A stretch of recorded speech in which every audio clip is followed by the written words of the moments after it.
noches, querida audiencia. Bienvenidos a Mirando Lejos. Hoy vamos a tener un programa especial, peculiar. Vamos a hablar con una estrella del fútbol y también, ¿por qué no?, del arte, porque canta muy bien, Pipino Cuevas.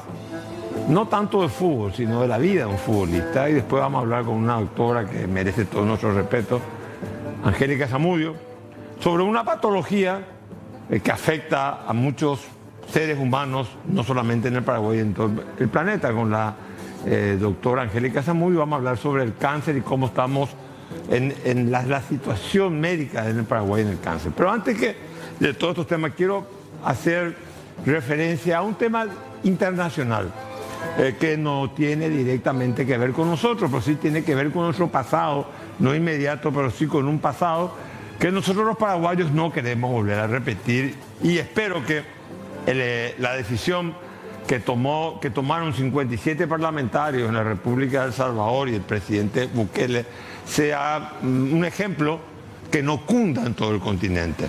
Quiero hacer referencia porque tiene mucho que ver con nuestra historia. Bukele, a través del poder legislativo, va a aumentar su mandato de 5 a 6 años y va a incorporar al sistema jurídico salvadoreño una institución que yo creo que es perversa y nefasta y que de alguna manera está evidenciando un tiempo político, no solamente en América Central o en El Salvador, un tiempo político en donde los políticos han desgastado tanto la política, los políticos han desprestigiado tanto a la política y a la representación popular, que los pueblos creen que el mesianismo es la solución. El mesianismo puede ser una respuesta coyuntural, no será la respuesta adecuada. Puede decir que los pueblos siguen a los líderes fuertes. Tenemos ejemplos en la historia: Mussolini, Hitler, Juan Domingo Perón, hoy en Turquía Erdogan y otros tantos.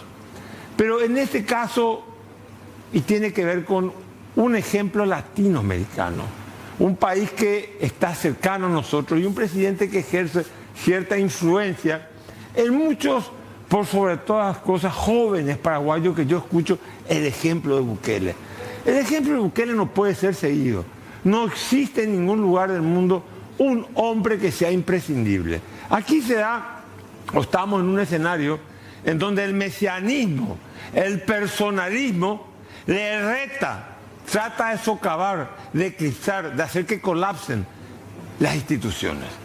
Las democracias, los países que progresan, son países que de alguna manera han anclado su desarrollo al desarrollo y al fortalecimiento de sus instituciones.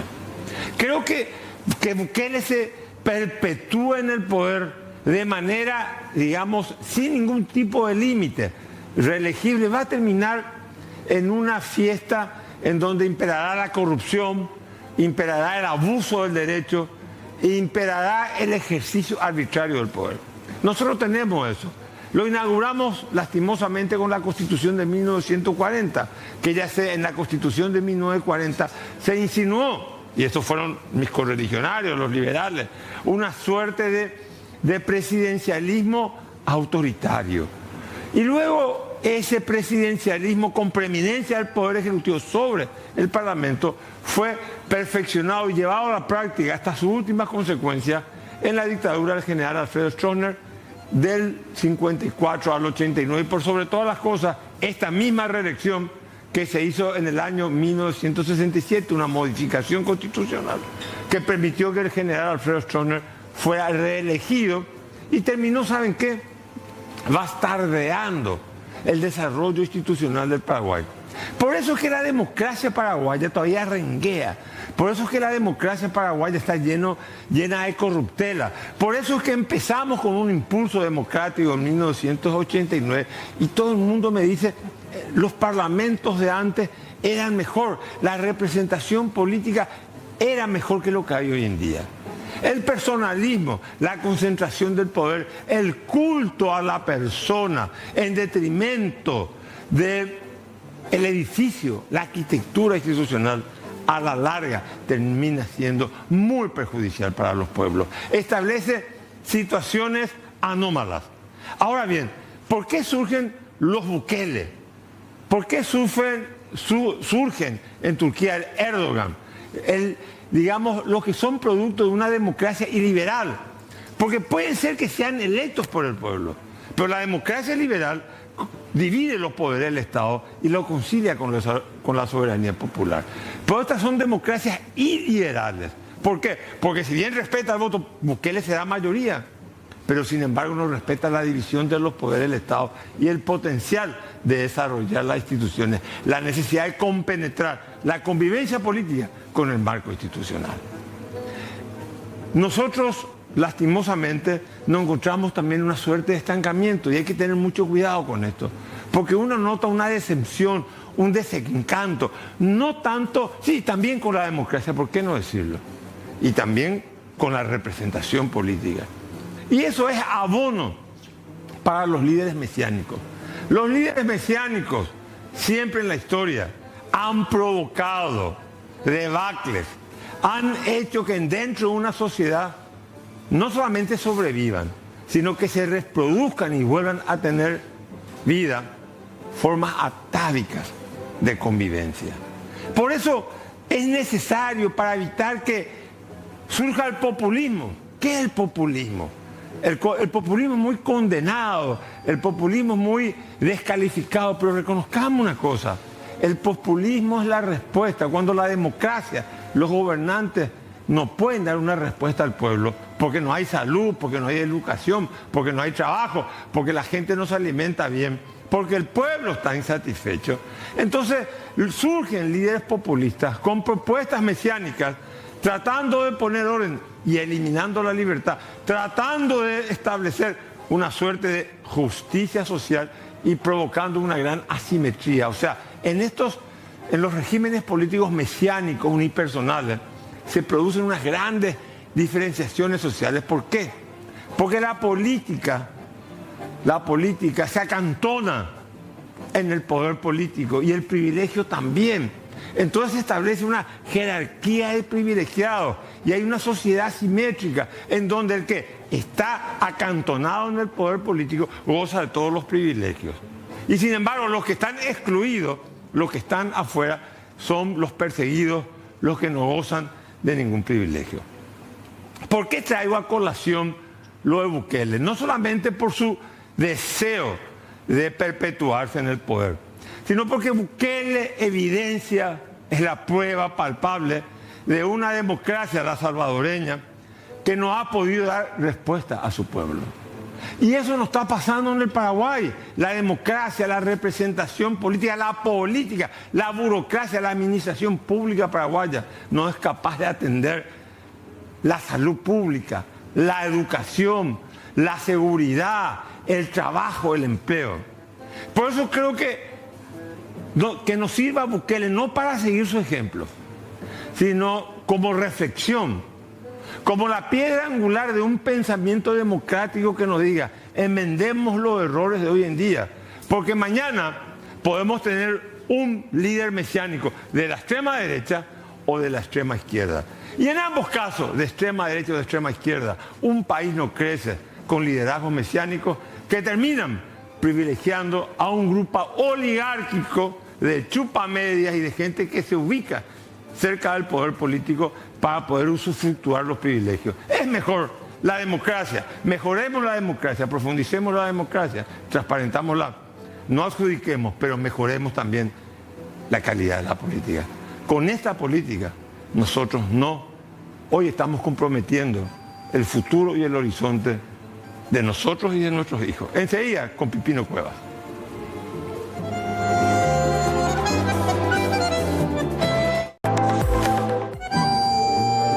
Bueno, estamos con el futbolista paraguayo, si no estoy equivocado, que más goles metió en los mundiales. Corrígeme, Pipino. Está con el mismo señor. Está con el mismo. 3 goles. Un gusto. Gracias. Un gusto. Gracias por estar con nosotros. No, por favor, disculpa, suena mi teléfono. Mamá, estoy con el doctor Mateo Valmeri. Por favor, si me llama más tarde. Dale, gracias, chacho. ¿Tu mamá te persigue? Sí, me controla todo el tiempo, doctor. Me controla. ¿Y tu señora no te controla? Me controla, pero mami, bien, pero ahora entre dos ya se ponen por mí. Ya es medio complicado ya, Mateo. Ya Ya he pesado. Ya, pero bueno, estoy en esa situación y la tengo que aceptar plenamente, no queda de otra. Bueno, decime una cosa, quiero hablar un poco de tu carrera. Tu carrera fue una carrera, sos un futbolista que entrabas a la cancha, tenés una técnica increíble, hay un gol, ese gol que le hiciste a Racing de Avellaneda, sí. Increíble, una agilidad, una habilidad. ¿Por qué tu carrera le faltó la continuidad? Hay, por ejemplo, futbolistas que se quedan 10 años en un club y terminan después en otro. ¿Por qué la tuya estuvo tan interrumpida? Y te pregunto, ¿cuesta mucho adaptarse? O sea, yo estoy en México, ahora me voy a jugar a Europa, ahora me voy a jugar a la Argentina. La adaptación del futbolista al medio, desde el punto de vista humano y futbolístico. La adaptación, mucha gente hasta le parecía un poco grotesco.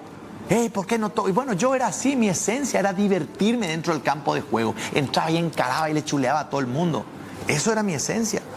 A los 34 te retiraste, ¿verdad? A los 34, 35 años me retiré. Sí, te retiraste. Y decime, un futbolista que se retira, que está en la prensa, que tiene, digamos, las cámaras que le siguen, cuando deja el escenario, ¿se deprime? Es una situación muy difícil y mirándote a la cámara, acá, mirando a la cámara te digo, casi todos los futbolistas, estando en la postrimería de su carrera, ya a punto de retirarse, empieza a sentir una nostalgia. Y una vez consumado ya terminando la carrera futbolística, empieza a caer en depresión casi seguro. Imagínate, 20 años, estás haciendo lo mismo todos los días, te despertás temprano, te alimentás de una manera realmente muy buena, te vas al vestuario, ese vestuario no tiene nombre. Ese vestuario de poder entrar con tus compañeros, de abrazar. En mi caso, que yo era muy bromista, porque yo soy muy alegre y muy pila. ¿Sabes lo que es pila, verdad? El tipo pila. Que todo el tiempo hacía bromas. Yo inventaba lo que sea dentro del vestuario. Y de un día para otro se cierra, se terminó. Opa, muerto en vida, muerto en vida. ¿Y te deprimiste vos? Por mi forma de ser y por el carácter que tengo, yo pude sobresalir muy rápido. Pero me tocó como un año realmente brutal. ¿Por qué los futbolistas ganan mucho? No te digo que sea tu caso, pero una observación general que escuchar. Mucha gente dice, no, los futbolistas ganan mucho durante su carrera. Mucho dinero ganan. Y después terminan siendo todos pobres. ¿Qué les falla en la cabeza? O sea, tienen que comprarse el mejor auto, pagar... o sea, no, ¿por qué no pueden? O sea, porque se supone que vos entras en una profesión en donde sabes que tu vida útil es de tantos años, 10 años, 15 años, a reventar 20 años, sino tener una lesión fuerte. Bueno, te comento un poco esa parte. Yo creo que todo radica. Venimos de una familia extremadamente humilde, en donde nuestros padres o nuestro entorno realmente hay mucha necesidad. La gran mayoría de los futbolistas exitosos, no hay reglas sin excepción, claro. También hay futbolistas que realmente tienen un nivel económico importante y que llegaron a ser grandes futbolistas. Está como Andrea Pirlo, está como un montón de futbolistas que realmente salieron también al éxito futbolístico. Pero en la gran mayoría de los futbolistas venimos de una manera, de un lugar humilde, del Moriajú. Y llegas a un momento en donde tu vida cambia brutalmente y te hacen creer que sos como un semidios. Y empezás a ganar plata por todos lados. Te llueve la plata. ¿Sabes lo que te llueve la plata? Puedes pensar, nosotros ganábamos en River $5.000 por partido en la época 1-1, la época de Menem. Y yo en Tembetare ganaba 5.000 guaraníes por partido. Y de un día para otro, en donde mi señora madre, que siempre le agradezco en vida por haber hecho todo lo que hizo para llevarme a una institución tan grande como lo es River Plate, de un día para otro paso a ganar eso. ¿Y cómo uno maneja eso ganando 5.000, después $5.000? ¿Qué es? Falta de conocimiento. Uno que falta y después el famoso Viroshuko, que el que se cree más del otro. Yo creo que en ese sentido Pipino siempre mantuvo un nivel bastante equilibrado. Nunca me creí más que los demás. O sea, administrar la fama es difícil. Eso es fundamental, no creerse más que el otro. Todos somos iguales ante Dios y ante la ley. Decime, hablamos de lo psicológico. Alfaro cambió la psicología de la selección paraguaya. Estamos hablando del mismo equipo, casi los mismos futbolistas, y hoy en día, espero que clasifiquemos, es un equipo exitoso. Casi con 70% del mismo plantel. Cambió la psicología. ¿Qué hizo? Es prácticamente lo mismo. Mismo directivo. En la dirigencia no cambió nadie. Bueno, entonces, el kinesiólogo no cambió. El utilero no cambió. Nada no cambió. ¿Es mago entonces Alfaro? No. Alfaro es un profesor doctor, según mi punto de vista. Que vino con sus psicólogos y empezó a meter un chip diferente y le cambió el estado de ánimo. Y por sobre todas las cosas, el paraguayo se la crea, que crea en confianza y que se crea realmente de lo que es capaz. El paraguayo, Mateo, y yo sé que vos sabés, el paraguayo de por sí es timorato, el paraguayo es sumiso.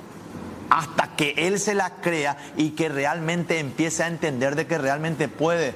No hay mejor obrero, no hay mejor que el paraguayo. Hay cuántos paraguayos de primer nivel están en empresas de primer mundo hoy en día. ¿Cuánta gente realmente? Hay gente... O sea, Alfaro trabajó la psicología. Alfaro vino y cambió la parte motivacional, la parte anímica de todos los futbolistas. ¿Por qué un país de 3 millones de habitantes como Uruguay, la mitad de nosotros, tiene tanto logro futbolístico, ya sea en Copa Libertadores, Peñarol Nacional, en selección, ni que hablar, ¿verdad? ¿Por qué un país solamente son 3 millones? Es el nivel cultural de los futbolistas, me dijiste que eran humildes, pero en general Uruguay tiene un buen nivel educacional, están mucho más motivados por ser uruguayos. ¿Qué es lo que influye ahí? A ciencia cierta, desconozco netamente por qué será, pero tenés toda la razón. Después de los brasileros, argentinos, vienen los uruguayos a nivel de futbolistas en Europa, de que son muy bien cotizados. El uruguayo es bien cotizado. Siempre. Le pusiste primero a Brasil, Argentina, Uruguay. Y está en ese, el brasilero, pues siempre están ahí. Pero ponete a pensar, los futbolistas brasileños siempre están 70, 80. Palmeiras hace poco vendió ya otra vez a otro en 70 millones de dólares. Entonces siempre están. Y el paraguayo, el chileno, están ahí. 34 años tenía. Se supone hoy juegan mucho más. ¿Cuándo un futbolista dice no va más? No va más. Te habla una persona que vivió en carne propia. El futbolista te dice no va más cuando te levantás a la mañana temprano para cepillarte los dientes, en donde tu cuerpo te duele todo, ya pareces esos ancianos en donde te duele de punta a punta. Ya el cuerpo ya va sin... Por las lesiones. Pero es una cosa realmente muy, muy fuerte lo que le pasa a un futbolista ya en la postrimería de su carrera. Ya se paman te duele todo el cuerpo, ya esos entrenamientos ya te cuesta hacer al 50, 60%. Inclusive Roca Santa Cruz, que sigue jugando, evidentemente no se entrena al 100% y lo va manejando con la edad que tiene, realmente un privilegiado que siga jugando, realmente algo increíble, pero con la edad que tiene sigue jugando y es algo realmente muy meritorio. Pipino, muchísimas gracias, espero tenerte, porque habían quedado muchas preguntas, pero vos tenés un acontecimiento, así que nos vamos a ver dentro un poco de nuevo. Sí, por favor. Para hablar un poco de estas de todo un poco, pero a mí me gustaría, vos hablamos mucho de deporte, me gustaría hablar más de política, porque te escuché bastante duro contra Bukele. Yo te quiero hacer una pregunta última antes de irnos. Antes de irnos. ¿Nuestro país es más un poder presidencialista o parlamentarista? Yo creo que somos un régimen, un presidencialismo atenuado, con una fuerte presencia, o un presidencialismo parlamentarizado, con una fuerte incidencia del Parlamento hoy en día. Y lastimosamente se dieron metamorfosis en el sentido que el Parlamento amplió sus facultades. Pero otro día hablamos de política. Me encanta, me apasiona la política. No sabía que te gustaba tanto. Me encanta. La próxima hablamos de política. Me encanta. ¿Te parece? Perfecto, hecho. Ok, muchísimas gracias. Cuando guste. Un placer. Enseguida estamos con Angélica Zamudio. Bueno, estamos con la doctora Angélica Zamudio. Ella es oncóloga pediatra, o sea, especialista en cáncer de los niños. Keka, ¿cómo estás? Un placer de tenerte en el Igualmente, un gustazo estar acá. Leí una entrevista tuya en donde decías vos, no se trata de curar la enfermedad, sino de curar a un niño, porque un niño que tiene cáncer se cura, pero queda enfermo psicológicamente, se siente amedrentado ante la vida, tiene miedo, el pánico. ¿Qué pasa? ¿Por qué esa frase que es tan dura, digamos? O sea... Sí, la verdad que esa frase me enseñó un profesor italiano, que ellos siempre decían, no se ensañen con la enfermedad, miren al niño, ¿verdad? Y entonces, bueno, aprendí ahí que lo importante es el niño, no la enfermedad. O sea, es el niño al que hay que curar, hay que atenderlo de manera integral, teniendo en cuenta todos los aspectos, no solamente el cáncer o la enfermedad que tenga, ¿verdad?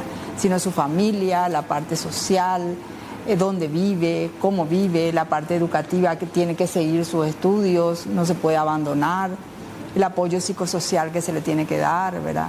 A él, a sus hermanos y a su familia.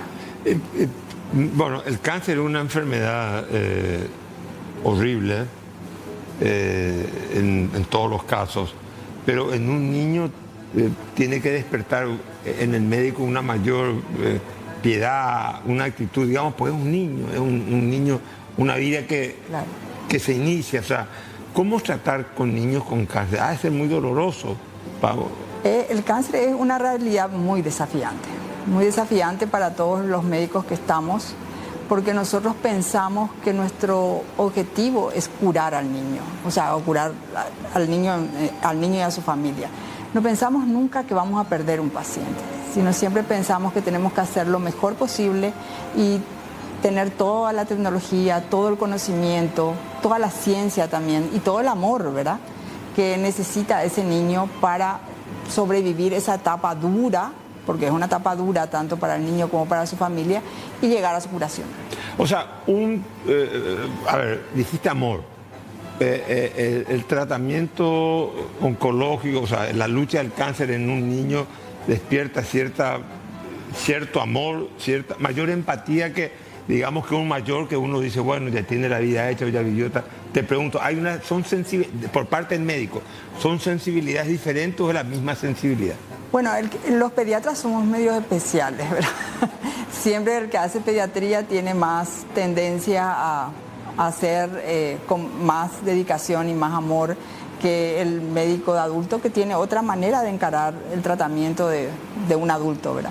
Nosotros verdaderamente somos todo un equipo donde tengo el orgullo de contar con profesionales brillantes como tu hermano, como Coco López y como todo un equipo que se fue formando con nosotros, que ponemos toda la pasión y tratamos de que ese niño verdaderamente no viva en un hospital, sino que ese niño pueda vivir jugando y su estancia hospitalaria pueda estar jugando, ¿verdad? Y entonces el niño prácticamente vive en esa estancia hospitalaria esperando que la psicóloga se vaya a jugar o que verdaderamente uno de los médicos se vaya y hable con él o que la profesora se vaya y le enseñe.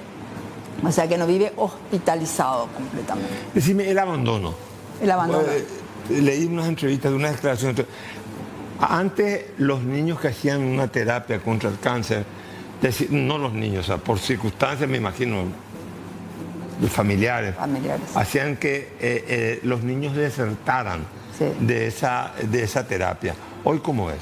Bueno, el abandono, así como yo siempre relaciono el cáncer, es un problema social y un problema de salud pública. El problema social es el país, ¿verdad? O sea, cómo incidir en ese problema social, se vive lejos, hay distancias que tienen que recorrer, el tratamiento es largo, el transporte es costoso.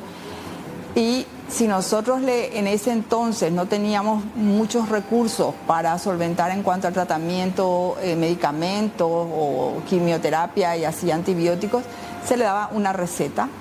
Y una receta que le das a un paciente que viene de lejos, que tiene 10 hijos y que viene con 1 o con 3 y deja ya, es la primera parte y el paciente generalmente ya no vuelve. No vuelve porque verdaderamente prioriza cuál va a ser duro esto, ¿verdad? ¿Qué prioridad tiene 10 hijos o un hijo, ¿verdad? Entonces, eso fue una de las luchas más importantes que detectamos y que encaramos como un problema verdaderamente que teníamos que solucionar. Y ahí comenzamos a hacer varias intervenciones desde el factor de riesgo social de la familia cuando entra. Sabemos que esa familia tenemos que cuidar más. El agendamiento, si el paciente no venía, se le volvía a llamar. Si no venía la tercera vez, nos íbamos hasta su casa y veíamos qué problema tenía. Y si después no venía, por orden judicial se le traía. Con eso el abandono bajó a cero. A cero. O sea, hoy en día los niños que hacen tratamiento por lo menos reciben todo el tratamiento. Sí, y reciben todo y el tratamiento es totalmente gratuito. Y decime una cosa, vos estás en una fundación. De la mañana. Y a la noche, el jueves de noche. El jueves de noche se hace la cena de la fundación donde va a estar presidida por Nadia. Y esa cena benéfica es para seguir ayudando a este centro, a su equipamiento y posterior tecnologías que en el transcurso vamos a necesitar. Leí que una vez dijiste que un niño dijo, cuando sea grande voy a ser médico, doctor, para sustituirlo a estos médicos que están cansados. ¿Cómo fue? Así es. La mayoría de los niños dicen eso, ¿verdad? Se ve que de repente nos ven muy cansados. El dolor cansa en el corazón humano. Sí, cansa, pero yo creo que lo hacemos con mucha pasión todos los que estamos ahí. Por eso es que seguimos peleando y luchando para que la realidad sea otra y que volver con mucha esperanza el futuro de los niños. O sea, digamos que es una lucha, digamos, donde uno sufre mucho y uno tiene que tener una perseverancia. Así mismo. Hay que ser perseverante y hay que confiar que las cosas van a cambiar. Bueno, felicitaciones por tu trabajo y bueno, que sea un éxito lo de mañana, que sea un éxito lo del jueves y por sobre todas las cosas que sigan ustedes, ese equipo de médicos que citaste y todos tus colaboradores. Y el propio Miguel, tu hijo, ¿verdad? Mira, yo no creo que pueda haber un mayor logro, como diría Pipino que estuvo acá, o éxito, o un reconocimiento personal con uno mismo que decir, he salvado la vida a un ser humano y más aún he salvado, le he sacado a un niño de las manos de la muerte. Te felicito de corazón. No, muchísimas gracias, muchísimas gracias. Ok, nos vemos el jueves. Nos vemos el jueves. Bueno, como diría mi amigo Humberto Rubín, ha sido una noche más. Muchas gracias. Amandau.